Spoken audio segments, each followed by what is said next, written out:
So here's a really nice improvement that's coming to Elite Dangerous, and for me this was somewhat unexpected. Frontier are now looking at improving ground combat in the game. This means improvements to weapons, changes to the way shields and lasers work, and also improvements to AI. Additionally, this week we've also got all the details on the upcoming Caspian Explorer, the brand new exploration ship that is due to launch on the 2nd of December into early access. That means it will be available for real-world money. And then there's the events going on in the star system HIP 87621. There's a rather large mystery here. It's been unfolding over the past few weeks. There's been a really nice reveal in recent weeks, and now, well, Frontier are hinting at the next big steps.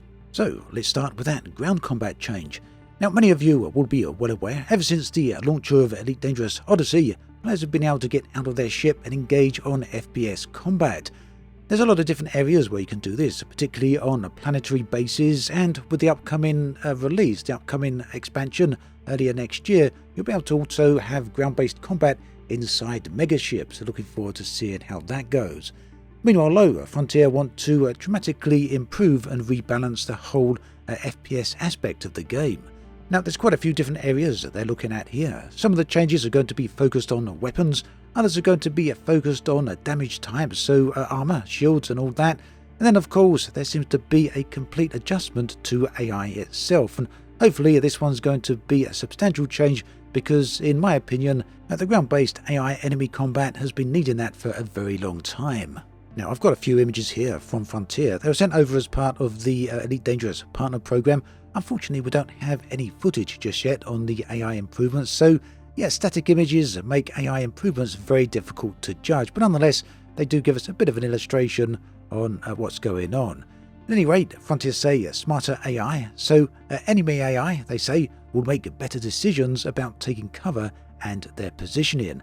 And that for me was one of the big problems with Odyssey. When you engage in ground-based combat, it's very frequent to have enemy soldiers just standing there absorbing fire, not always running for cover, and not really advancing, not really using any tactics. They seemed quite mindless in many situations. Not all situations, of course, but, well, more than they should be. So the idea that they're making better decisions about taking cover and their positioning is a very nice and very welcome change.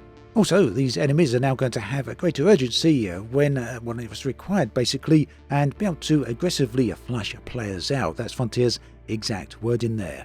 It means then we can expect the enemy AI to be better than the current competition in the game. Now, another thing that's also better than the competition is the sponsor of today's video. This is Exter. Exter are makers of smart wallets and travel gear, and here you can see the premium leather wallet. Now, this fixes the bulky pocket problem with a slim card holder that fans out your cards at the push of a single button. It also comes with RFID protection and space for your essentials. Their wallets are available in both leather and metal, so if you prefer something even more rugged, Exter's metal wallet keeps the same quick access design in a tougher minimalist shell. Exter also makes the Travel Pack vacuum bag, and this allows you to compress around about 15 clothing items by up to 60%.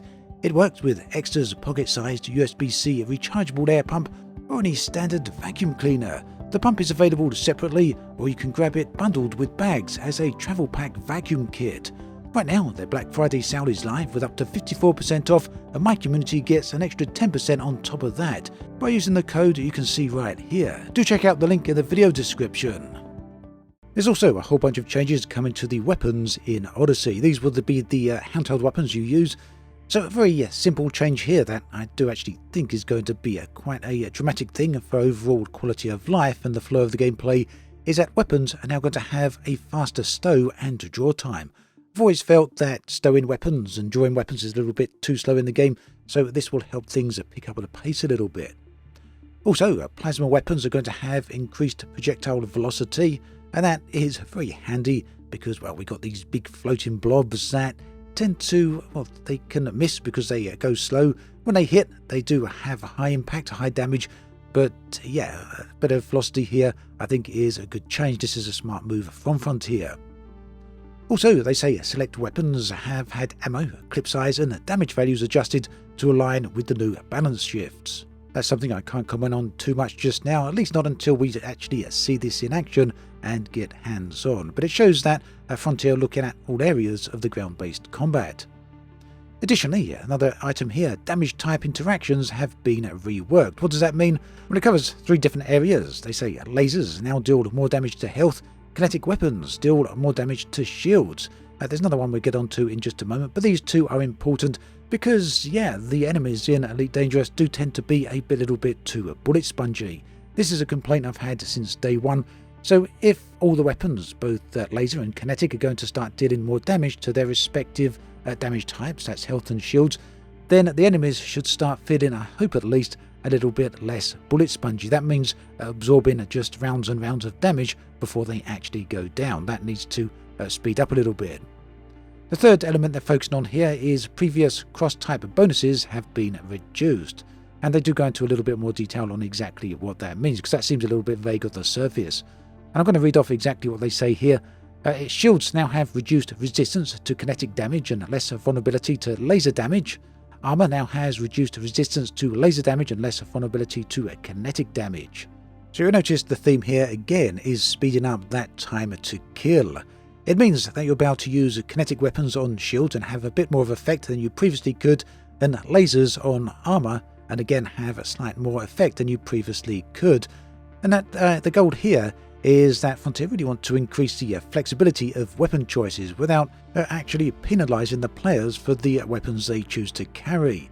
So between the 2 things here, we've got improved enemy AI that are going to be much better at taking cover and thinking about their positions, and also going to know when to advance on players and flush them out.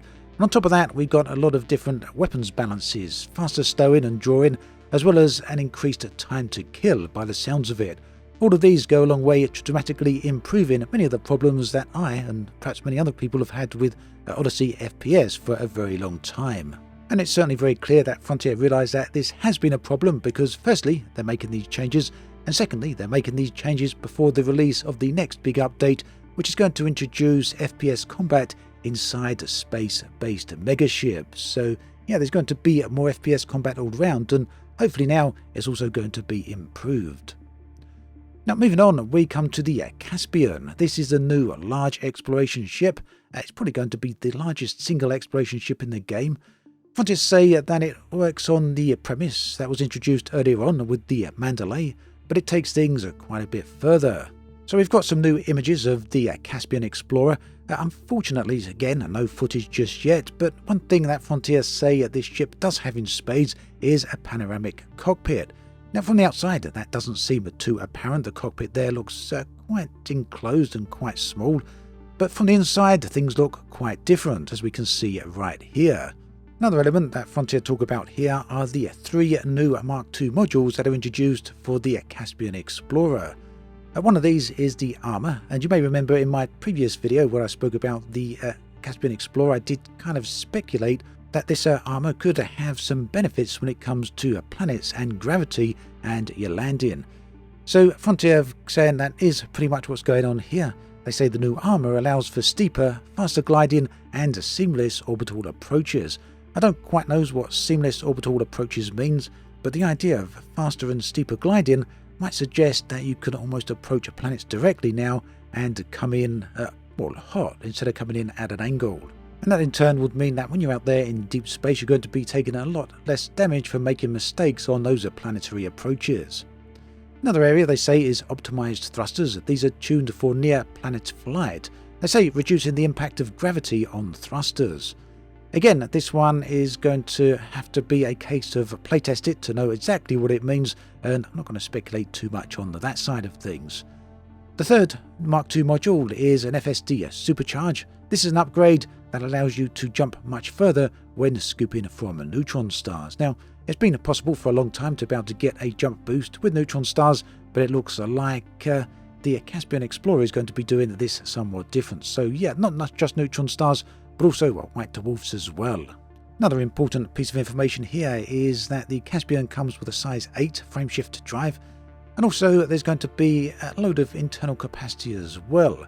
But Frontier is saying that although this is an exploration ship, you're not going to be restricted. They're not forcing sacrifices in other modules just because this is all about exploration. In other words, it looks like it's going to be a ship that has a great jump range, but also a load of other capabilities as well. And yes, that includes the ability to be used as a trading ship as well as a mining ship, long range at that.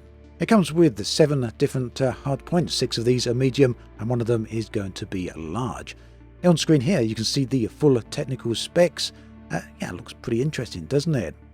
One thing I'm pretty pleased to see is that the early access of this being the 2nd of December, I really don't like that term when it comes to these ships, Frontier calling them early access. I know a lot of people aren't too bothered, but ultimately it is cash for ships, even if later on those ships are appearing for in-game credits. Whilst, yeah, I can understand where Frontier are coming from, it is kind of a marketing term, isn't it? But at any rate, that's just a random aside. One thing I'm pleased to see is that despite all that, the release of the Caspian Explorer on the 2nd of December means that it's going to be available for Distant Worlds 3, which is starting next year. This is the massive player-run expedition that I'm sure thousands of players are going to be involved in. Really nice to see that that ship is going to be available for that. And then we come today to another story, which is the events of the star system HIP 87621. So there's a lot of lore-based story and background to all of this, major events going on around this star system. I'm not going to go into it too much about the lead up to all of this, but suffice to say we can talk about what's going on right now. So within this star system, a new type of flora has been discovered. You've been able to see that on the screen throughout this video, and you know, I've got to admit, it does make Elite Dangerous look quite nice. Very different to what we're used to perhaps, so especially from the early days. Not just the flora itself, but the way that the atmosphere around these flora, around these plants, around these kind of tree-like structures now looks much thicker. It almost looks like an atmospheric planet, doesn't it? And then you've got all these little jets and venting off of gas where these plants do appear to be outgassing. From a distance you can see a blue hue around these zones. So yeah, there does seem to be some sort of atmospheric event going on around these areas. At any rate, it's still a mystery what these plants represent, other than the fact that these superpowers and many other powers around the galaxy are paying attention to them.